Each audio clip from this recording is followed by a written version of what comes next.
Hello, it's Sherry from Codezilla, and I thought I'd share my top 3 observations since we came back post-COVID, rebooted our business, and been out there working with kids, meeting parents, and talking to teachers and principals across my beloved city of Toronto, Ontario, Canada.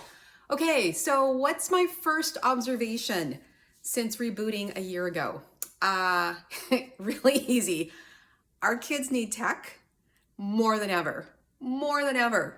Because last December of 2022, I think it was December, that's when the buzz of AI ChatGPT was really becoming breakthrough, mainstream. I believe ChatGPT is still the fastest adopted app in history. So that says a lot. What does this mean for our kids? They really need technology. Don't believe that all screen time is bad. It is not if you're doing something constructive and creative.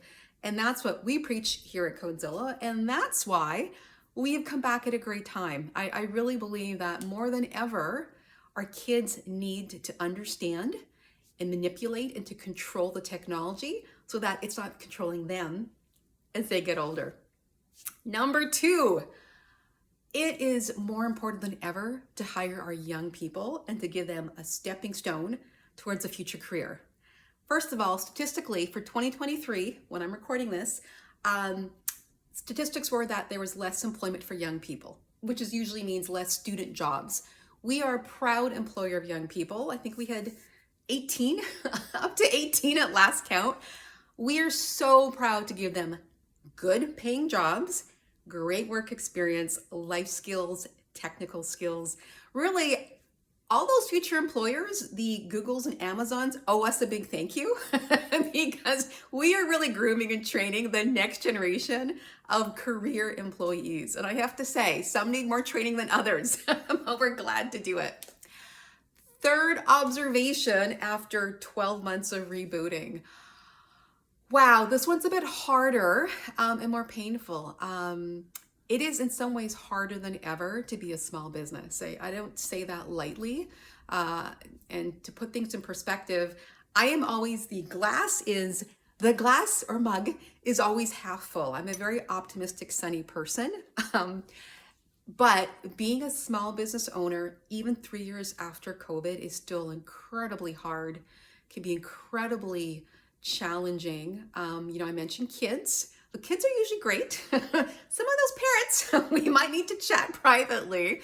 I think people are a bit burnt out, tired, broke, right? I feel like they can't negotiate with the greedy price gouging grocery stores and airlines, but they come to us, the little small mom-run business, and can be a little bit demanding, little in air quotes. So that's, customers are important. Customers are our lifeblood. So I take them, I take all their concerns and requests seriously, but that has definitely been unparalleled challenges. Both some of the children have had issues we've never dealt with before. Maybe we were smaller. Maybe it just was, I don't know what happened, but we've had some issues with children. Like in the first week of camp at my, home-based location, we had issues we had never dealt with in like 3 years prior, right? Even my experienced 12-year ECE teacher who has 12 years of camp experience as well had never dealt with similar situations, or only in a couple of times in her entire, decade plus career. So the kids have had some issues. Some of the parents have needed a lot of kid gloving, and financially, inflation. Our staff are our premium talent, so we have to pay accordingly. Rent, even rent from churches, is not cheap. You feel kind of crummy negotiating with the church. Someone's going to know upstairs. All of these things, electronics, the Wi-Fi. Wow, Wi-Fi can make you cry. I'm going to call it like it is. Canada is still known for having outrageous data and internet bills versus the globe. It is true. When your business depends on the internet, it adds up really quickly. So those are some of the hard challenges we've had.